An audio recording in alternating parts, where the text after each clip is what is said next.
Merhabalar, ben diş hekimi Öykü Pırnar Yılmaz, Dişleri Grup'tan herkese selamlar. Bugün sizinle günlük yaşantımızı ciddi bir şekilde etkileyen diş sıkma yani bruksizm hakkında konuşacağız.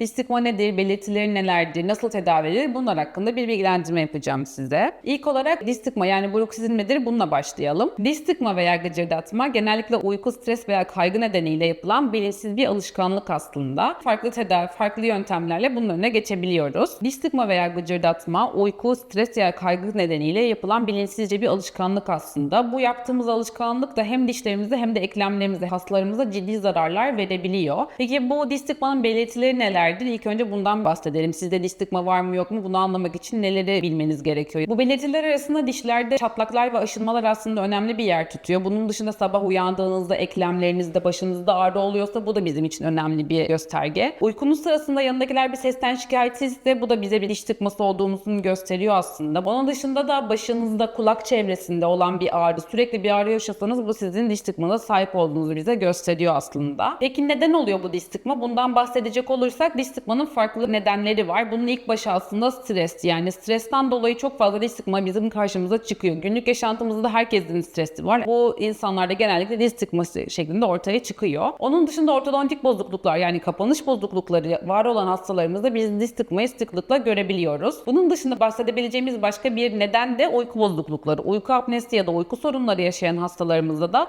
biz diş sıkmayı sık sık karşılaşıyoruz. Diş sıkmanın tedavisi için birkaç yöntem mevcut aslında. Bunlardan ilk başta gelen bizim için gece plağı. Gece plağı stabilizasyon tekniği de diyoruz biz buna aslında.